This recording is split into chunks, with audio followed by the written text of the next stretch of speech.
platform media mengajar, itu saya belum mengetahui apa saja konten dan fitur yang tersedia di PMM karena sebelumnya saya juga tidak pernah punya PMM. Namun pemahaman setelah mengikuti IHT mengenai pengenalan PMM, saya sudah memahami konten dan fitur yang tersedia serta mengetahui ada banyak manfaat yang bisa diambil dari PMM. Tentunya yang berkaitan dengan perencanaan pembelajaran di dalam kelas. Saya menjadi tahu bahwa semua perangkat ajar lengkap tersedia di PMM, mulai dari capaian pembelajaran sampai kepada modul ajar yang disediakan oleh guru-guru hebat yang berhasil dipublikasikan contoh perangkat ajarnya. Yang selanjutnya, refleksi mengenai kurikulum merdeka. Kalau sebelum adanya IHT, saya sekedar mengetahui bahwa kurikulum merdeka adalah kurikulum yang berpusat pada murid. Kurikulum merdeka adalah kurikulum yang menciptakan pembelajaran yang menyenangkan bagi murid, namun tidak mengetahui hakikat sebenarnya dari berpusat pada murid dan pembelajaran yang menyenangkan bagi murid itu seperti apa. Namun setelah adanya IHT, refleksi mengenai kurikulum merdeka, saya menjadi paham bahwa kurikulum merdeka itu merupakan kurikulum yang mengutamakan pemahaman terhadap karakteristik dan kebutuhan murid sebelum kita merencanakan pembelajaran, sehingga yang menjadi fokus utama adalah murid. Dan capaian akhir dari kurikulum merdeka ini adalah agar murid memiliki pengetahuan dan kompetensi yang dapat membantu dirinya untuk menjalani kehidupan saat ini dan masa mendatang. Selanjutnya, untuk refleksi mengenai pembelajaran dan asesmen. Sebelum mengikuti IHT, saya tidak mengerti alur pembuatan perangkat ajar, tidak mengerti tahapan apa aja yang harus dilakukan untuk menyusun perangkat ajar, tidak mengetahui bahwa pemahaman akan kebutuhan murid itu penting agar kita bisa membuat pembelajaran yang efektif. Tidak mengerti bahwa ATP itu merupakan pengurutan dari tujuan pembelajaran. Dan berkaitan dengan asesmen, tidak mengerti tentang penilaian awal, asesmen formatif dan juga sumatif. Namun setelah mengikuti IHT mengenai pembelajaran dan asesmen, saya sudah memahami alur penyusunan perangkat ajar, sudah memahami mengenai capaian pembelajaran, elemen capaian pembelajaran, dan bagaimana merumuskannya menjadi tujuan pembelajaran. Sudah mengetahui bahwa penilaian awal itu dapat dilakukan pada saat sebelum menyampaikan materi kepada siswa untuk mengetahui kemampuan awal siswa. Dapat mengetahui cara untuk melakukan asesmen awal, ada dalam kurung meskipun masih bingung tentang bagaimana sistem penilaian awal, apakah setiap murid harus berbeda soal atau caranya.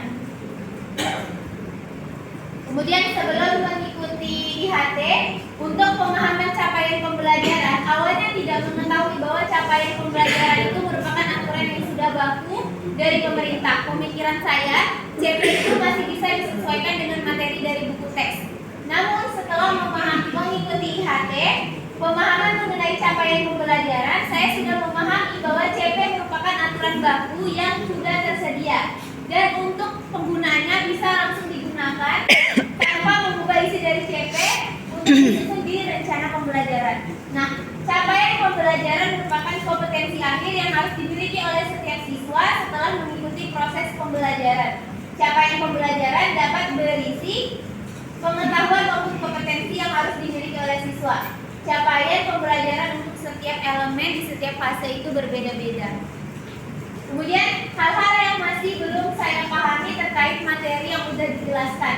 Untuk yang pertama, seperti yang tadi disampaikan, mungkin saya belum terlalu paham mengenai bagaimana pelaksanaan penilaian awal, kapan waktu pelaksanaannya, dan seperti apa dilaksanakan. Mungkin sudah tahu dilakukannya tuh sebelum kita menyampaikan materi.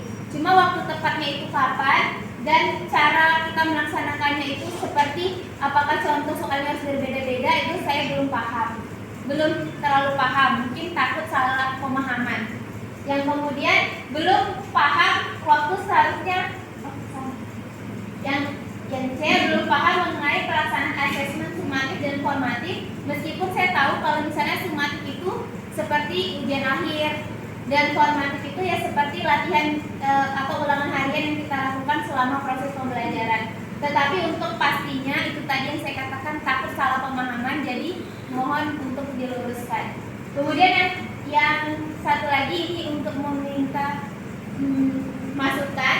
Kan dalam setiap elemen itu setidaknya punya 2 tujuan pembelajaran. Contoh misalnya fase C di pendidikan agama Islam diberkati elemen fikih.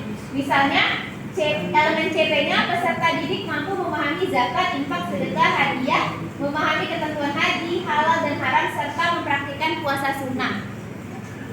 Nah, untuk ini misal materi kita itu zakat. Berarti tujuan pembelajaran yang dirumuskan itu apakah berkaitan dengan zakat saja? Ini apakah tentang zakat saja atau di tujuan pembelajaran yang di elemen fikih ini harus masukin juga? Nah, misalnya materi yang saya ambil itu zakat. Nah, di tujuan pembelajarannya kan minimal 2 tuh. Apakah itu harus misalnya mengetahui pengertian zakat, mengetahui cara membayar zakat, atau masukin juga yang infak, sedekah dan hadiah? Nah, itu masih keliru. Di bawahnya mungkin saya sudah paham, hanya takut salah pemahaman, jadi izin bertanya lagi. Siap. Nah, untuk pertanyaan yang ketiga, rencana tindak lanjut yang akan saya lakukan untuk memahami hal tersebut, saya akan mencoba untuk berdiskusi dengan teman yang sudah memahami bagaimana pelaksanaan penilaian awal, asesmen sumatif dan juga formatif. Nah, untuk pelaksanaan mempelajari kembali tersebut akan saya lakukan sebelum pembelajaran di tahun 2023-2024 aktif agar tidak terlambat melakukan penilaian awal terhadap siswa.